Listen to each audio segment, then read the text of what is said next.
ইরানের মরুভূমি আর পাহাড়ের খাঁজে খাঁজে এখন কেবলই মৃত্যুর হাতছানি। বিশ্বের সবচেয়ে ক্ষমতাধর সামরিক বাহিনীর অহংকার কি তবে ধুলোয় মিশে গেল?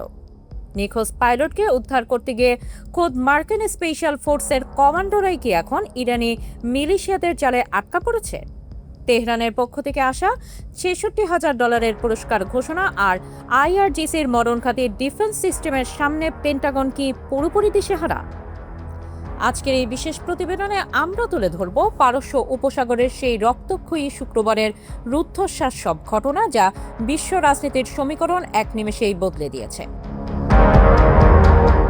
শুক্রবার রাতের সেই নিস্তব্ধতা ভেঙে ইরানের আকাশসীমায় শুরু হয় এক নারকীয় তাণ্ডব। মার্কিন বাহিনীর গর্ব অত্যাধুনিক যুদ্ধবিমানগুলো যখন একের পর এক ভূপাতিত হতে শুরু করে তখন ওয়াশিংটনের কপালে দুশ্চিন্তার ভাঁজ পড়ে। একটি অত্যাধুনিক F-59 যুদ্ধবিমান ভূপাতিত হওয়ার পর শুরু হয় আসল নাটক। সেই বিমানে থাকা 2 ক্রুর মধ্যে একজনকে মার্কিন বাহিনী অত্যন্ত ঝুঁকি নিয়ে উদ্ধার করতে পারলেও দ্বিতীয় পাইলট রয়ে যান নিখোঁজ। এই দ্বিতীয় পাইলটকে উদ্ধার করতে গিয়ে মার্কিন স্পেশাল ফোর্সের কমান্ডোরা এখন ইরানের মাটিতে এক ভয়াবহ মৃত্যু ফাঁদে পা দিয়েছেন। ব্রিটিশ সংবাদ মাধ্যম দ্য টেলিগ্রাফের তথ্য অনুযায়ী শুক্রবার রাতের অন্ধকারে অত্যন্ত গোপনে এই কমান্ডোরা ইরানে প্রবেশ করলেও তেহরান মোটেও বসেছিল না। তারা স্পষ্ট জানিয়ে দিয়েছে যারাই বিনা অনুমতিতে ইরানের মাটিতে পা রাখবে তাদের শেষসজ্জা এখানেই রচিত হবে। উদ্ধার অভিযানে আসা মার্কিন ব্ল্যাক হক হেলিকপ্টারটির দশা দেখে বোঝা যায় ইরানিদের প্রতিরোধ কতটা শক্তিশালী ছিল। আকাশসীমা লঙ্ঘন করার সাথে সাথেই ইরানি পুলিশ এবং আইআরজিসির বৃষ্টির মতো গুলিতে হেলিকপ্টারটির লেজ ভয়াবহভাবে ক্ষতিগ্রস্ত হয়। দাউ দাউ করে আগুন জ্বলতে থাকা সেই কপ্টারটি কোনো মতে নিরাপদ দূরত্বে ফিরতে পারলেও বেশ কয়েকজন মার্কিন সেনা মারাত্মকভাবে আহত হন। বর্তমানে ইরানের মরু এলাকায় নিখোঁজ পাইলটের সন্ধানে হন্যে হয়ে ঘুরছেন মার্কিন কমান্ডোরা, আর তাদের চারপাশ থেকে ঘিরে ফেলেছে ইরানি মিলিশিয়ারা। পরিস্থিতি আরও উত্তপ্ত হয়েছে যখন ইরানের রাষ্ট্রীয় টেলিভিশন থেকে ঘোষণা করা হয় যে কোনো সাধারণ মানুষ বা মিলিশিয়ার সদস্য যদি ওই মার্কিন পাইলটকে জীবিত বা মৃত অবস্থায় ধরে দিতে পারে তবে তাকে নগদ $৬৬,০০০ পুরস্কার দেওয়া হবে। এই ঘোষণার পর যেন পুরো এলাকা এক জ্বলন্ত নরকে পরিণত হয়েছে মার্কিন সেনাদের জন্য।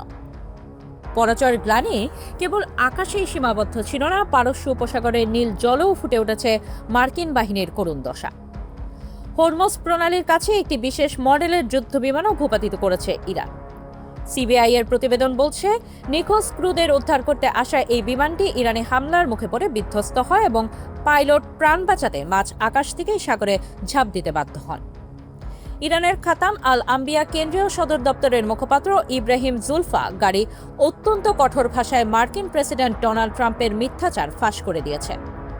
ট্রাম্প কিছুদিন আগে দাবি করেছিলেন যে ইরানের বিমান প্রতিরক্ষা ব্যবস্থা ধ্বংস করে দেওয়া হয়েছে, কিন্তু একের পর এক মার্কিন বিমান আর ড্রোন ভূপাতিত হওয়ার ঘটনা প্রমাণ করে দেয় যে ট্রাম্পের সে আস্ফালন ছিল স্রেফ ফাঁকা বুলি।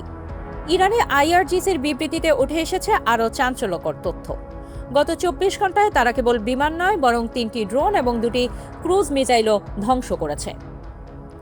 ইস্পাহানের আকাশে আমেরিকার বড় গর্ব MQ-9 ব্রিগান ড্রোন থেকে শুরু করে ইসরায়েলি ড্রোন সবই এখন ইরানি মাটির ধুলোয় মিশে গেছে। এই ভয়াবহ ক্ষয়ক্ষতির পর খোদ ট্রাম্প প্রশাসনও এখন সুর নরম করতে বাধ্য হয়েছে। তারা এখন লোকচক্ষুর অন্তরালে একটি সম্মানজনক সমঝোতার পথ খুঁজছে, কারণ তারা বুঝে গেছে যে ইরানের এই নতুন প্রতিরক্ষা ব্যবস্থার সামনে তাদের $1 বিলিয়ন প্রযুক্তি স্রেফ খেলনা ছাড়া আর কিছুই নয়। মার্কিন স্পেশাল ফোর্সের সেই কমান্ডোরা কি আদৌ সুস্থ অবস্থায় নিজের দেশে ফিরতে পারবে, নাকি তেহরানের করা হুঁশিয়ারি অনুযায়ী এই ইরানি ভূমিই হবে তাদের শেষ কবরস্থান? $৬৬,০০০ লোভে যখন চারপাশ থেকে মিলিশিয়ারা ঘিরে ধরছে তখন পেন্টাগনের পরবর্তী পদক্ষেপ কি হবে? যুদ্ধের এই লেলিহান শিখা কি পুরো মধ্যপ্রাচ্যকে গ্রাস করতে যাচ্ছে, নাকি পর্দার আড়ালের সমঝোতাই হবে শেষ সমাধান? সময় বলে দেবে এই সংকটের শেষ কোথায়।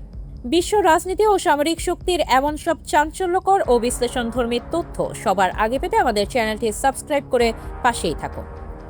আপনার একটি সাবস্ক্রিপশন আমাদের পরবর্তী তথ্যবহুল ভিডিও তৈরিতে অনুপ্রেরণা যোগাবে। ধন্যবাদ।